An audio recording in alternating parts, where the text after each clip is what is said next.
Hello everyone, welcome back to my YouTube channel TET education. तो हम अपना DSSB TGT नेचुरल साइंस का previous paper discuss कर रहे थे विद सॉल्यूशन फुल एक्सप्लेनेशन के साथ। 40 क्वेश्चंस हम डिस्कस कर चुके हैं और नेक्स्ट 10 क्वेश्चंस हम आज की वीडियो में डिस्कस करेंगे। तो ये पेपर हमारा चल रहा था, लास्ट ईयर जो पेपर हुए थे आपके सितंबर में 25 सितंबर को, और शिफ्ट थी हमारी second shift, that is 12:30 to 2:30। तो इस शिफ्ट का पेपर हम डिस्कस कर रहे थे और इसके 40 क्वेश्चंस हम ऑलरेडी डिस्कस कर चुके हैं। तो अगर आपने वो वीडियोस नहीं देखी हैं तो आप मेरे चैनल पे जाके देख सकते हो अगर आप इस एग्ज़ाम के लिए तैयारी कर रहे हो। तो चलिए अब हम आज की वीडियो शुरू करते हैं, और अगर आपको कोई डाउट रहता है तो आप कमेंट सेक्शन में पूछ सकते हो, अदरवाइज़ आप टेलीग्राम ग्रुप पे भी जुड़ सकते हो। और PDF नोट्स वगैरह आपको मेरे टेलीग्राम चैनल पे मिल जाएंगे। आप डिस्क्रिप्शन बॉक्स में लिंक दिया हुआ है, वहाँ से आप मेरे टेलीग्राम चैनल एंड ग्रुप पे जुड़ सकते हो। तो चलिए फर्स्ट क्वेश्चन देखते हैं। Which of the following protozoa organism is responsible for sleeping sickness. हमारे पास ऑप्शंस हैं सार्कोडीना, सेकंड ऑप्शन है ट्राइपेनोजोमा, थर्ड ऑप्शन है माइसेटोजोआ, फोर्थ ऑप्शन है लिशमेनिया। तो देखिए स्ट्रेट फॉरवर्ड क्वेश्चन पूछा गया, ये हमसे डायरेक्ट फैक्चुअल क्वेश्चन है। कौन सा प्रोटोजोआ जो है स्लीपिंग सिकनेस के लिए रिस्पॉन्सिबल है। तो स्लीपिंग सिकनेस के लिए आपका आंसर आएगा trypanosoma, second option, this is responsible for sleeping sickness. तो देखिए ये मैं आपको बता दूं, NCERT क्लास 9th की जो साइंस की बुक है आपकी, उसमें जो चैप्टर है आपका why do we fall ill, हम बीमार क्यों पड़ते हैं, तो उस चैप्टर में ये दिया हुआ है आपका। और यहाँ पे एक पिक्चर दी हुई थी, वो थोड़ी सी बड़ी पिक्चर थी इसलिए मैं ये पूरी फ़ोटो नहीं ले पाई इसमें। तो इसमें देखो पिक्चर के नीचे लिखा हुआ है, वो ट्राइपेनोजोमा की इन्होंने पिक्चर दिखा रखी है आपको, और साथ में लिखा हुआ है the protozoa organism responsible for sleeping sickness. तो देखिए बन गया ना question, which protozoa is responsible for sleeping sickness, that is trypanosoma. तो पिक्चर्स जो भी NCERT की बुक्स में दी होती हैं, साथ में जो नीचे उनके बारे में लिखा होता है, आप उन चीज़ों को इग्नोर ना करें, उनको भी आप ध्यान से रीड करें। और उनको रीड करते हुए आप अपने आप से क्वेश्चन पूछो कि यहाँ से क्या क्वेश्चन बन सकता है। Now next question is the mass number is defined as the sum of the total number of dash present in the nucleus of an atom. Options हमारे पास हैं proton, second option neutron, third option protons and neutrons, and fourth option electrons and protons. भी जो mass number होता है वो किस किस का सम होता है हम सबको पता है, बहुत ही बेसिक क्वेश्चन पूछा है इन्होंने ये, that is the total number of protons and neutrons present in the nucleus of the atom. Proton और न्यूट्रॉन का सम मिलके क्या बनाता है आपका total mass number. C option is the correct one. Now next question is the maximum number of electrons that can be accommodated in the outermost orbit. Options हमारे पास हैं 16, सेकेंड ऑप्शन है 8, third option है 12 and fourth option is 10। Maximum number of electrons that can be accommodated in the outermost orbit, that is 8, second option यहाँ पे हमारा correct बनेगा। Octet rule के according 8 electrons that can be accommodated in the outermost orbit of an atom. So next question चलिए देखते हैं। The rate of evaporation increases with. Options हमारे पास हैं decrease of surface area, second option है decrease of temperature, third option है increase in wind speed, and fourth option हमारे पास है इंक्रीज इन ह्यूमिडिटी। तो इसका आंसर क्या बनेगा, देखिए रेट ऑफ एवापोरेशन, एवापोरेशन का रेट किसके साथ बढ़ता है, सरफेस एरिया घटाएंगे तो बढ़ेगा, या फिर टेम्परेचर घटाएंगे तो बढ़ेगा, या फिर विंड स्पीड को बढ़ाएंगे तो रेट ऑफ एवापोरेशन बढ़ेगा, या फिर ह्यूमिडिटी इंक्रीज करने से रेट ऑफ एवापोरेशन बढ़ेगा। तो देखिए ये भी आपका NCERT की बुक से ही उठाया हुआ है, मैं आपको दिखा देती हूँ, वहाँ से आपको इसका आंसर समझ में आ जाएगा। तो देखिए रेट ऑफ एवापोरेशन के जो फैक्टर्स थे भी, किन किन फैक्टर्स पे आपका रेट ऑफ एवापोरेशन डिपेंड करता है। सो देखिए लिखा हुआ है इन्होंने clear cut, you must have observed that the rate of evaporation increases with, first factor इन्होंने दिया हुआ है इंक्रीज ऑफ सरफेस एरिया, और साथ में ये एक्सप्लेनेशन दी हुई है, ये आप रीड कर सकते हो। सरफेस एरिया बढ़ने के साथ रेट ऑफ एवापोरेशन बढ़ेगा। सेकंड फैक्टर इन्होंने बोला है इंक्रीज ऑफ टेम्परेचर, टेम्परेचर बढ़ने के साथ भी आपका रेट ऑफ एवापोरेशन बढ़ेगा। थर्ड फैक्टर बोला है decrease in humidity, humidity decrease होने से रेट ऑफ एवापोरेशन इंक्रीज होगा। एंड फोर्थ फैक्टर है increase in wind speed, wind speed बढ़ने से। तो देखिए सरफेस एरिया बढ़ने से, टेम्परेचर बढ़ने से और आपका विंड स्पीड बढ़ने से, तीनों फैक्टर्स बढ़ने से रेट ऑफ एवापोरेशन बढ़ेगा, सिर्फ ह्यूमिडिटी घटनी चाहिए। तो ऑप्शंस हम चलिए देख लेते हैं। ह्यूमिडिटी घटनी चाहिए, ये बढ़ा दी तो गलत हो गया fourth option. First option surface area decrease कर दिया, ये बढ़ना चाहिए था। टेम्परेचर घटा दिए, ये बढ़ना चाहिए था। स्पीड बढ़नी चाहिए, ये सी ऑप्शन यहाँ पे हमारा करेक्ट बनेगा। स्पीड बढ़ने से रेट ऑफ एवापोरेशन हमारा इंक्रीज होगा। तो इस तरीके से देखिए क्वेश्चंस बनते हैं आपके। तो ये जो है आपका एनसीईआरटी क्लास नाइन्थ में एनसीईआरटी की जो बुक है आपकी साइंस की, आई थिंक फर्स्ट चैप्टर ही है, उसमें दिया हुआ है ये लास्ट में रेट ऑफ एवापोरेशन का। तो वहाँ से ये क्वेश्चन इन्होंने पूछा है। नेक्स्ट क्वेश्चन चलिए देखते हैं। Which of the following is prepared by reaction of adipic acid and hexamethylene diamine. Hexamethylene diamine और एडिपिक एसिड, इन दोनों की रिएक्शन से क्या बनता है? ऑप्शंस हमारे पास हैं नायलॉन, सेकंड ऑप्शन है सिंथेटिक रबर, थर्ड ऑप्शन है bleaching powder and fourth option है प्लास्टर ऑफ पेरिस।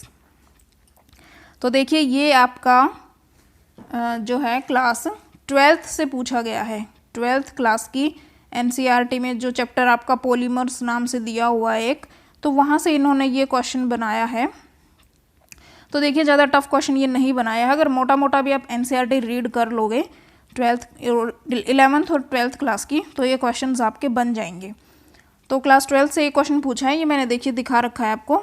तो इसमें जो है इन्होंने लिखा हुआ है it is prepared by the condensation polymerisation of hexamethylene diamine with adipic acid.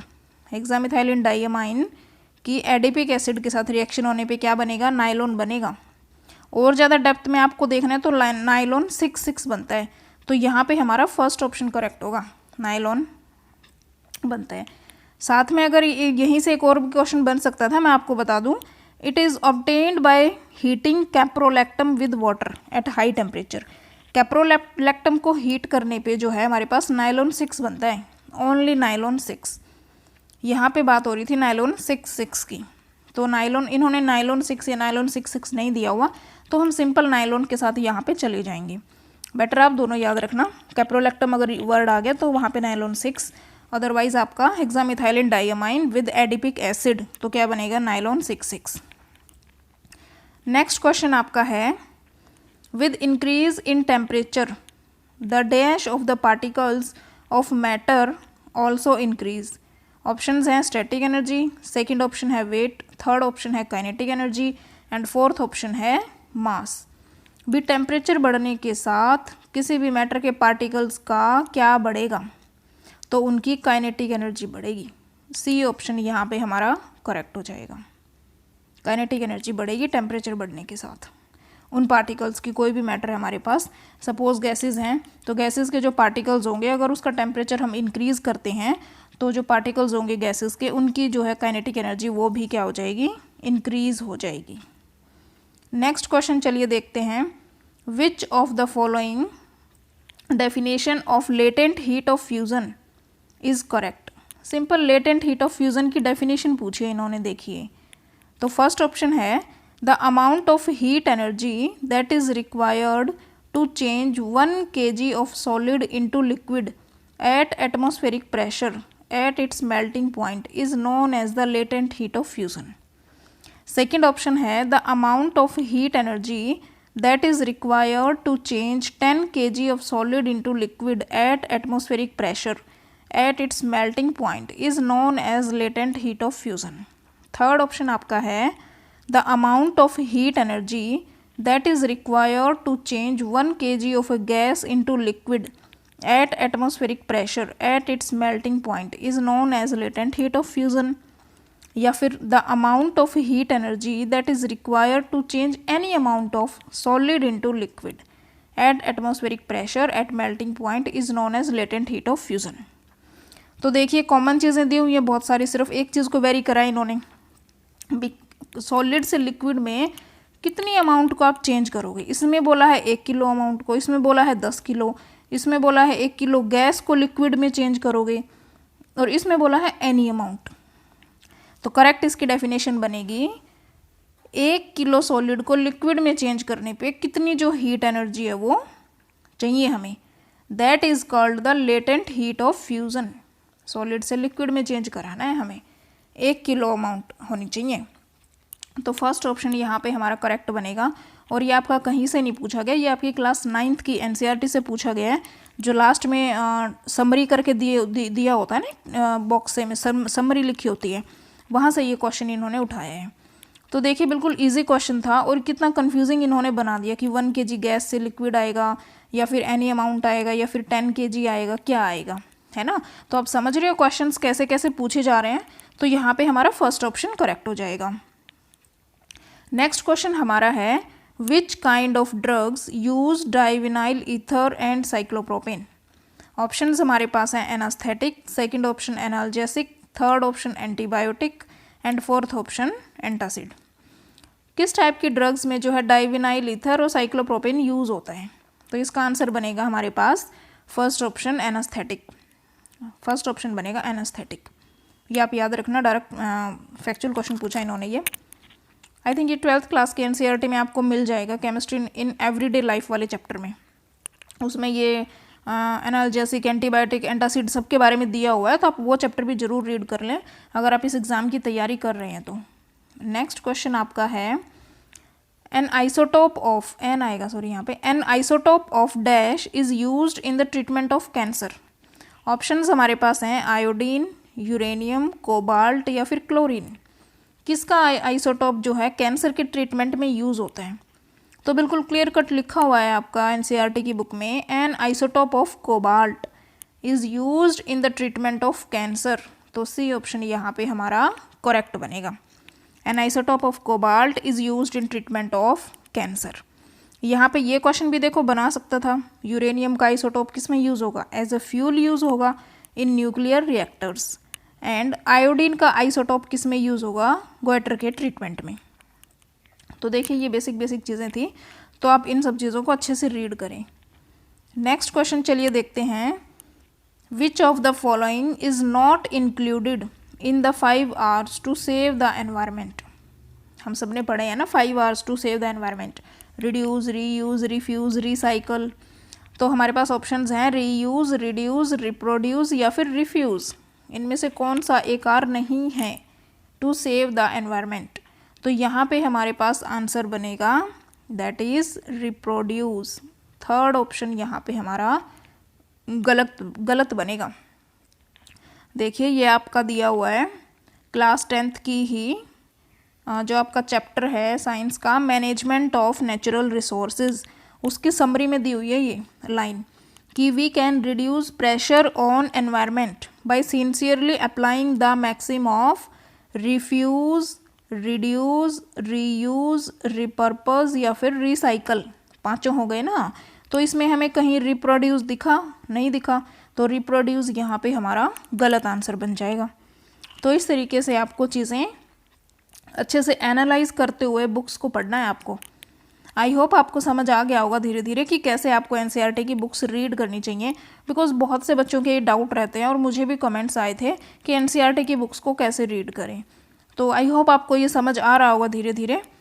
तो इस तरीके से आपको एनसीईआरटी की बुक्स पढ़नी है। और अगर आप सीटेट के लिए भी तैयारी कर रहे हैं तो सीटेट में भी अगर आपका जो है मैथ या साइंस जो सब्जेक्ट आपका रहा है, बैकग्राउंड रहा है, तो ऑब्वियसली आप मैथ साइंस सीटेट वाला पेपर दोगे जिसमें मैथ्स और साइंस आपको देखने को मिलेगी।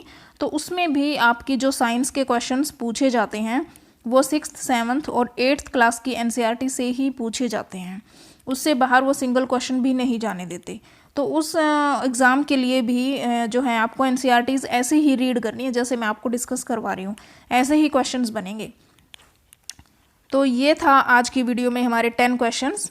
नेक्स्ट वीडियो में हम नेक्स्ट 10 क्वेश्चंस डिस्कस करेंगे। सो अगर आपको वीडियोस अच्छी लगती हैं then you can like, share and subscribe my channel. So मिलते हैं नेक्स्ट वीडियो में ऐसे ही और इंटरेस्टिंग क्वेश्चंस के साथ। Till then keep learning and bye bye, take care.